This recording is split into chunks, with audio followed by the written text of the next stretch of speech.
Saludo cordial, soy Marco Tulio Sánchez. Teniendo en cuenta los escritos de Grecia Guzmán Martínez, una colega mexicana inclinada al tema de la psicología clínica, psicología social, vamos a tener en cuenta algunas diferencias entre discapacidad intelectual y autismo. Nos vamos a dar cuenta que estos dos fenómenos pueden solaparse, pero se vinculan con diferentes capacidades mentales. Vamos a tener en cuenta especialmente lo que dice nuestro manual diagnóstico, ¿sí? En cuanto a que ambas condiciones afectan a diferentes áreas de la vida, lo sabemos. Dentro de la categoría de los trastornos del neurodesarrollo sugeridas por el DSM-5, que es el Manual Diagnóstico y Estadístico de los Trastornos Mentales, en su quinta versión, encontramos allí dos subcategorías que son especialmente populares y en ocasiones nos confunden: la discapacidad intelectual, DI, y el trastorno del espectro del autismo, TEA. En tanto que pertenecen a la misma categoría, el TDA y la DI comparten algunas características. Por ejemplo, su origen en la infancia temprana, presentan limitaciones en áreas específicas o globales de la conducta adaptativa. Es decir, en ambos casos la persona que tiene el diagnóstico tiene dificultades para desarrollarse en el ámbito personal, social, académico, ocupacional, de la forma en que se espera para su edad cronológica. No obstante, tanto su diagnóstico como su intervención guardan algunas diferencias importantes. En este cortico video entonces repasemos las diferencias entre la discapacidad intelectual y el autismo, o mejor dicho, el constructo de trastornos del espectro autista. Mejor entenderlo de esa manera. La discapacidad intelectual y el TEA frecuentemente coexisten, es decir, que después de hacer las evaluaciones correspondientes pueden diagnosticarse ambas cosas al mismo tiempo. En este caso, se habla de una comorbilidad entre TDA, trastorno por déficit de atención, y DI.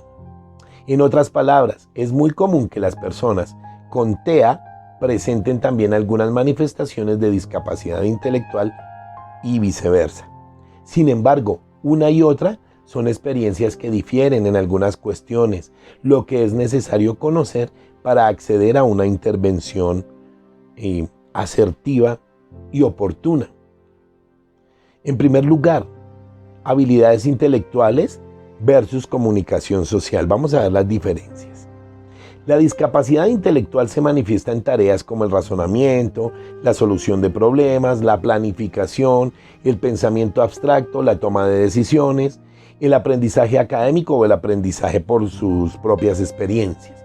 Todo esto se observa en el día a día, pero también puede ser evaluado mediante escalas estandarizadas. En el caso del trastorno de espectro autista, TEA, el gran criterio diagnóstico no es el área intelectual, sino el área de la comunicación social y de la interacción, lo que se manifiesta de la siguiente manera: poca reciprocidad socioemocional, poca disposición para compartir intereses, emociones o afectos, la presencia de una alteración cualitativa de la comunicación, por ejemplo, la falta de comunicación verbal o no verbal, o estereotipias en lenguaje y una dificultad para adaptar la conducta a las normas de distintos contextos. Otro aspecto, el comportamiento adaptativo. En el caso del DI, de la discapacidad intelectual, es notoria la dificultad para alcanzar el nivel de independencia personal que se espera según la edad cronológica. Es decir, que sin los apoyos necesarios la persona tiene algunas dificultades para participar en las áreas de la vida diaria, por ejemplo en la escuela, el trabajo, la comunidad, la familia. Esto no ocurre por una falta de interés, sino porque la persona con DI puede necesitar una repetición constante de los códigos y de las normas sociales para poder adquirirlas y actuar conforme a sus disposiciones, conforme a estas. Por su parte, el comportamiento adaptativo del TEA se manifiesta a través del poco interés por compartir el juego imaginativo o por una poca disposición hacia el juego imitativo. también se refleja en el poco interés por hacer amigos, la poca intención de relacionarse con sus pares.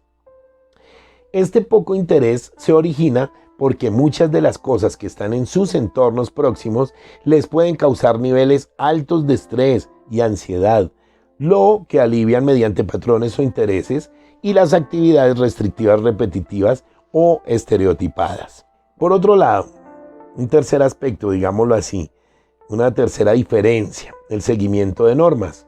En relación con lo que acabo de decir, el seguimiento de normas sociales, en el caso del TEA, se puede ver obstaculizado por la presencia de los intereses restringidos, que pueden ir desde estereotipias motoras simples hasta la insistencia en mantener las cosas de una forma que no varíe, es decir, una inflexibilidad hacia el cambio de rutinas.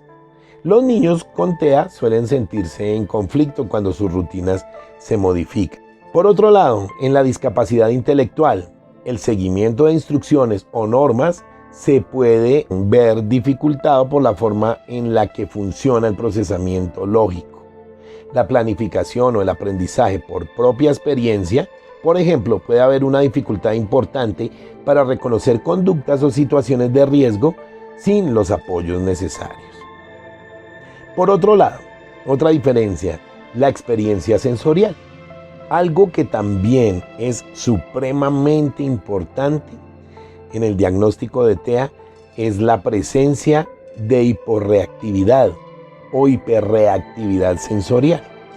Por ejemplo, puede haber respuestas negativas a algunos sonidos o texturas, o conductas de fascinación excesiva por oler o tocar objetos, o por observar con mucha atención y fijación objetos con luces y que tienen movimientos repetitivos.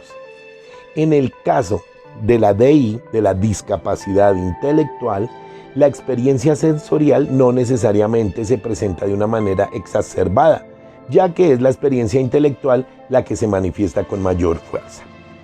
Y por último, veamos esta diferencia, la evaluación. Para diagnosticar discapacidad intelectual, anteriormente se utilizaban escalas cuantitativas que medían el cociente intelectual. No obstante, la aplicación de estas pruebas como criterio diagnóstico ya están descartadas por el DSM. Actualmente se está recomendando evaluar las habilidades intelectuales por medio de pruebas que puedan ofrecer una visión amplia sobre cómo funcionan, por ejemplo, la memoria, la atención, especialmente la percepción visoespacial, el razonamiento lógico. Todo esto en relación con el funcionamiento adaptativo, de manera que el fin último de la evaluación es determinar la necesidad de apoyos, que según el DSM podría ser una necesidad leve, moderada, grave o profunda. Cuando el niño o la niña es demasiado pequeñito como para evaluar a través de escalas estandarizadas, pero su funcionamiento es notoriamente distinto al que se espera para su edad, se realizan ciertas evaluaciones clínicas y puede determinarse un diagnóstico de retraso global del desarrollo, si es antes de los 5 años. Muy importante la ayuda de los maestros en los colegios y las percepciones que tenga papá y mamá en casa. En el caso del TEA, el diagnóstico ocurre principalmente por medio de la observación y el criterio clínico del profesional. Para estandarizar esto, se han desarrollado varias pruebas diagnósticas que requieren una formación profesional específica y que pueden empezar a aplicarse desde que el niño ha cumplido los 2 años. Actualmente son muy populares, por ejemplo, la entrevista para el diagnóstico del autismo, revisada, la ADIR, por sus siglas en inglés, ¿no? O la escala de observación para el diagnóstico de autismo, A2, ADOS, también por sus siglas en inglés. Esperamos les haya gustado estas palabritas. Cito algunas referencias, por ejemplo, muchas cosas se han leído del Centro de Documentación de Estudios y Oposiciones, en el DSM-5. Hay también otras lecturas bien interesantes que podemos encontrar en el libro de Martínez y Rico que se llama Los trastornos del neurodesarrollo, en el DSM-5 también.